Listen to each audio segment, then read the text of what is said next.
Devilated is a new first-person shooter RPG from developer Trunks that's now in early access. I usually don't talk about early access games, but I played it and I have a lot to say because I think the game is cool but also has a ways to go. Just for transparency, my first playthrough was on the Curse difficulty, but the footage you're seeing is from the lower Warrior difficulty for the sake of recording purposes. I have not played through all 30 levels of the game, but after spending some time in the game I have a decent feel for what it's about. I want to start with the positives because there are some things I really like here. First and foremost is the weapons. They feel great. Every gun is satisfying and has strong feedback. You can feel the impact of every hit, especially the melee weapons. Everything is punchy and bold. It reminds me of the weapons in Dusk. Speaking of Dusk, Devilated also has some gorgeous, almost surreal environments that make you stop and admire the look of everything. And again, like Dusk, reality seems to bend as you start entering areas that look like laboratories where laboratories definitely shouldn't be.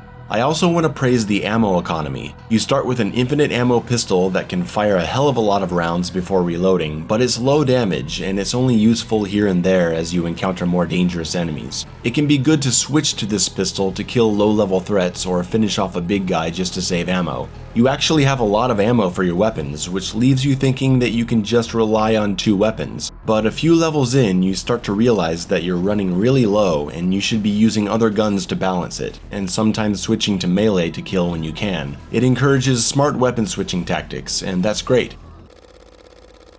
You can buy more ammo from merchants, but it's quite expensive. And if you play on higher difficulties, some of which are brutal, it's going to be hard to just buy ammo when you need it because you're also going to be buying health potions and you'll be losing gold every time you die, but we'll get into that later. Special items can be equipped in the inventory and instantly activated with the V or B keys. Things like freezing enemies, regenerating ammo, teleporting back to a merchant, and there are 3 sizes of health potions bound to F1, F2, and F3. I recommend changing these immediately because when combat is chaotic, it's extremely uncomfortable to reach up and hit those keys for a last-second life-saving heal. The inventory system is pretty good. It reminds me of Resident Evil 4. It's cramped enough to make things uncomfortable so you can't carry everything you find, but not so limited that you can't have fun and experiment with new weapons. Eventually, you can upgrade the size of your inventory. Weapon switching speed is fantastic. It's comparable to Quake 1, which was lightning fast. It keeps combat feeling very smooth, and reload animations are short enough to not be tedious. Walk speed is alright, there's no sprinting, it's just fast walk and slow walk. But you can bunny hop? I'm not really comfortable calling this a bunny hop. It's just jumping. Hit jump and you go forward faster than you walk. So I guess it's jump running? You'll be doing this a lot if you want to move fast. There may be more advanced movement tactics for people who have been playing this game longer, but I'm not aware of them myself. I want to make special note of the ladder climb speed, which is insane and awesome. The dash is a revelation, truly a remarkable feeling dash that adds so much speed to the game once you unlock it, and it recharges quickly so you can zoom around the level. Gold can be found in breakable vases, and the developer knew that it's annoying as hell to be constantly kicking vases, so you can just run over them to break them and pick up everything automatically, no interruptions. Beautiful. Implement this in every game from now on, please.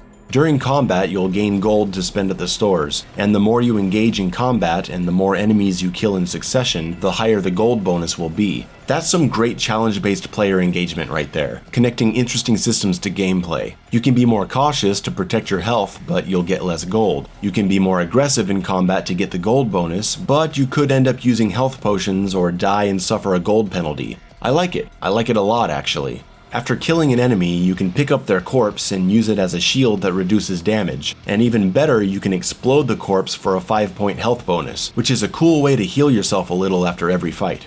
Levels have a lot of verticality to them, and in a decision I much appreciate, there is no fall damage. It keeps the game moving along at a nice, fast pace. Thank you for making it this way. The game may be insufferable to play if you took fall damage, due to reasons we'll get into in a bit. Many levels, if not all of them, contain secret areas behind breakable boards and even some old-school fake walls. Now, the negatives. I understand this is a small game from one developer, but I've played some great games made by one person. So as I'm listing my issues with the game, I may sound harsh sometimes, but I'm gonna try to word things in a way so that something constructive can be taken from it. I considered not making this video since I don't get my kicks out of crapping on a small developer who is obviously working within limitations and has passion for their work, but I find this game to be an interesting case and I hope something here can be of some help. First, I have a 1440p monitor, and I don't know if that's why, but when I opened the game the first time, it opened like this. I had to go in and change the resolution to show the whole image. Not a good start.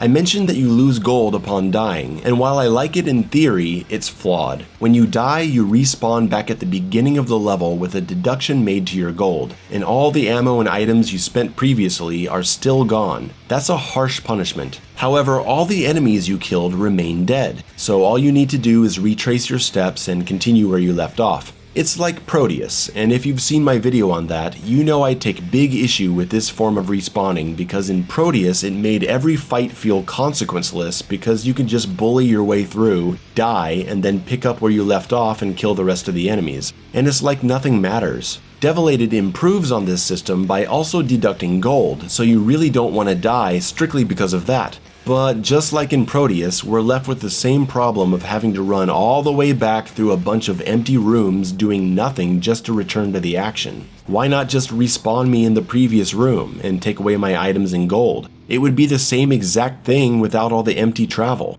In the build I'm playing, there's a save system. You can save at any point and as much as you want. Even mid-boss fight you can save, which I would take issue with, but honestly, the boss battles are pretty basic, so it doesn't really matter. Boss 1 is just shooting the center and running in circles. Boss 2 is just hiding behind a pole and shooting him. Boss 3 is a spider thing. You have to blow up barrels and you have to break all 6 to make the boss appear. When I finish that, I run away and save the game, so if I die I don't have to repeatedly run around breaking barrels just to fight him again. Boss 4 is again just shooting at the center and running in a circle. Boss 5, swimming in a circle and shooting at the boss in the center. Bosses later in the game follow the same formula, just throwing more and more crap at you and taking more and more ammo. I appreciate the visual design of these bosses, I really do, but the fights themselves are not fun.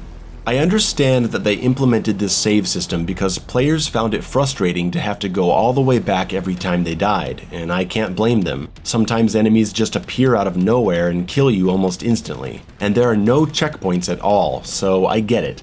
But the save system completely breaks the game because it renders the gold punishment upon respawn meaningless. If you can save at any time, then that's what players will do, and if they die, they'll just reload the save to avoid the punishment. Therefore, players will have more gold than they should, which means they'll buy more ammo and items than intended, they'll never have to approach any encounter intelligently, and the whole game falls apart. There has to be a middle ground here. Maybe you implement 3 or 4 checkpoints along the way and take out the save system. Maybe you place 5 or 6 save stations throughout the level and give the player 3 save tokens to carefully choose their moment to save. Something has to be done. You can't just let the player save scum when you intended them to be punished for dying. But you also can't expect people to want to repeatedly run through the entire map every time they die, especially when the levels look and feel the same. Devilated's art style is quite uniform. While there are occasional moments of surreal architecture and atmosphere, the vast majority of time I've spent in this game was looking at gray walls and shadows, with enemies that are just as dark as the worlds they inhabit, which can lead to frustrating moments of not being able to find corpses after a battle so you can heal because everything just blends together. It may be a good idea to put a very light glow or highlight on corpses so you can find them in the dark. You'll find switches that open doors, but due to the uniformity of the level's appearance, you won't have any idea where it was, and you'll end up just wandering around till you accidentally stumble upon it. Not every time, but sometimes. Devilated has a classic Doom red key blue key kind of system, which is fine, it's classic. But unlike Doom, there is no map, and when your levels all look similar and don't seem to really follow any sense of architectural logic, you need a map.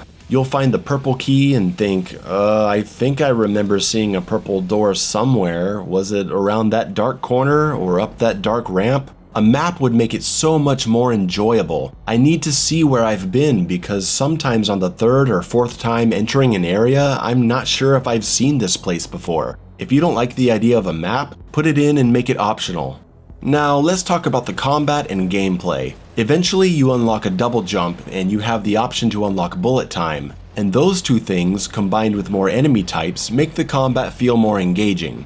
Headshots do double damage, but the enemies take many shots to kill in some cases, so I had no idea if headshots were actually doing extra damage or not. You could put gameplay tips like this in the help option of the main menu. There's an item called Town Portal, which left me wondering what the hell it does because I haven't seen any towns. Apparently this area with 3 dudes in a room counts as a town, and the item takes me back here. It would be nice if the item said that, and it would also be nice if this place said town when you enter it instead of just repeating the level number that you're on.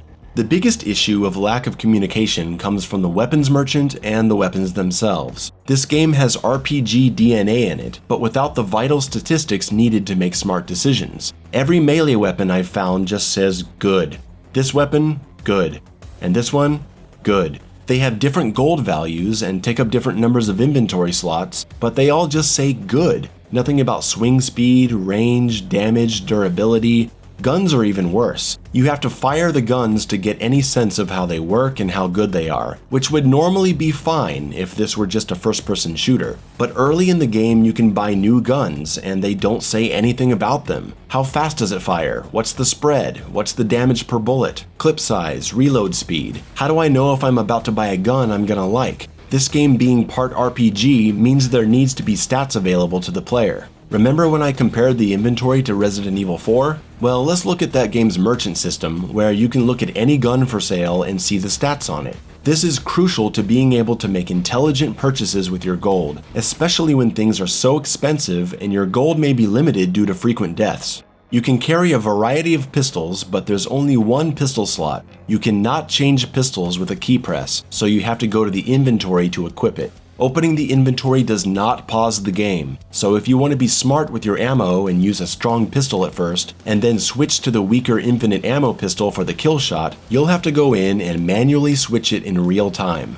Eventually you'll get a slot for automatic weapons, and you can quickly switch between machine gun and pistol. And combined with the unlocked abilities like bullet time and dashing, you can finally start feeling the flow of gunplay. The problem comes from when you need to switch pistol type in mid-combat. Let's say you have the machine gun and the spread shot Trinity pistol equipped, and suddenly you end up ambushed by some badasses. You're firing the machine gun, you know it's not enough and you're gonna die. Switching to the Trinity pistol isn't gonna help you because you need more stopping power. You want to switch to the Gibson burst fire pistol because it does a lot of damage. Well, you can't. You have to go through a 4-step process. Open the inventory, center the mouse on the weapon and click to equip it, exit the inventory, and then press the pistol button. And by that time, you're already dead. You can't tap the pistol button to cycle through different pistols, you can't set a weapon to be in your hands through the inventory. It's frustrating because it contradicts the fast-paced combat and the fast weapon swap speed. It results in you dying because you need to equip a different weapon, and that's not a fun way to die. So that makes you want to manually save even more often so the game doesn't send you back and take away your gold. So now you have one system's problem exacerbating another's.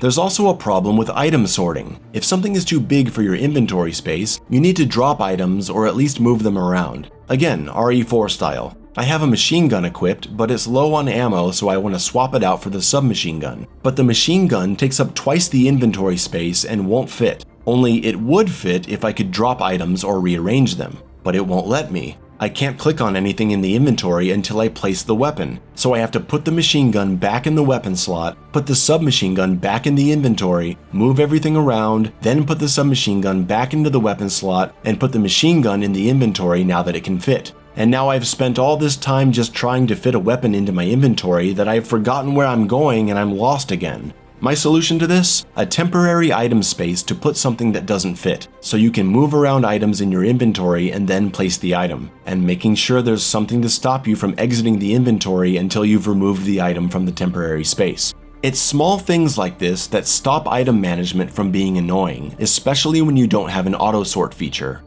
Moving on to the enemies. Many of them are just guys that run at you, except an occasional shooting guy. Since they all just run at you, and run quickly, almost every combat encounter turns into running backwards and shooting until they die. There's no real sense of aggression or strategy to it. You just walk forward a bit, see a bad guy, walk backwards and shoot so he can't melee you. I am just speaking about my experience with the first 6 levels of the game, but that's already a lot of time spent and there should have been more variety by now. And because every fight turns into backwards running and jumping, the level geometry starts causing problems as well, because sometimes you'll be on these small platforms getting rushed by melee monsters, and since you gotta run backwards, you'll fall into a pit or off a ledge, into an area that you don't recognize because the level all looks the same, and now I'm wondering how to get back to where I was, so let me just open the map. Fuck, there is no map. Again, thank God there's no fall damage.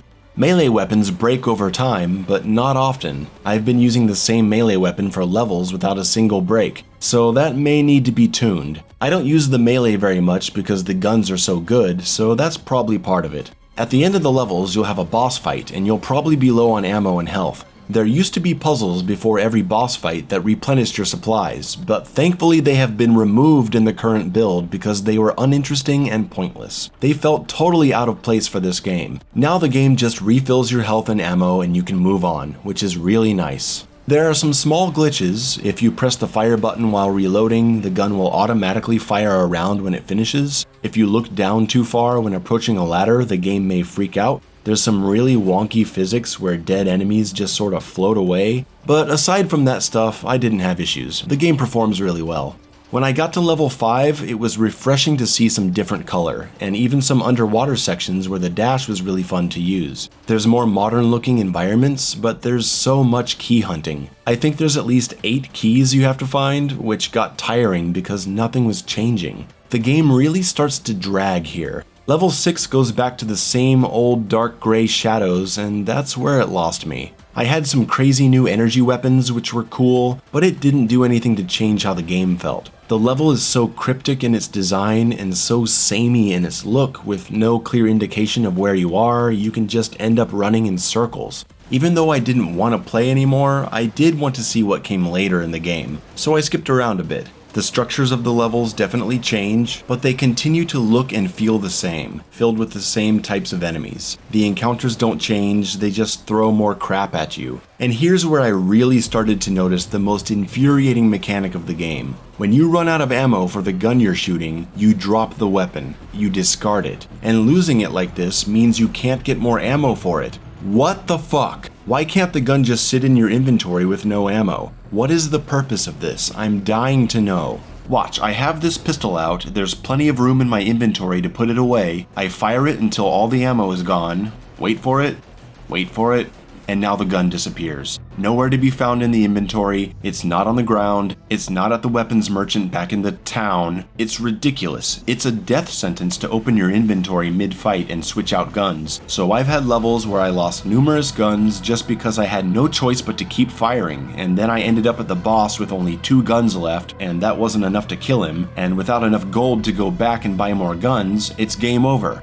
Look, I don't know how much can be done to fix this game. It's a 6-year project done by one guy, so I feel bad about being so hard on the game. He's done a praiseworthy job in several areas. I wanted to make it clear at the beginning of this video that there are lots of things I like. If this game has you interested despite my issues with it, it does contain a lot of content to keep you busy. 30 levels, so that's many hours of gameplay, lots of difficulty settings and modifiers, mods, New Game Plus. You're definitely getting value for your dollar. But in my opinion, maybe some of the time spent making 30 maze-like levels and hundreds of unlockable items would have been better spent making 10 levels with more visual variety and enemies with more interesting behaviors.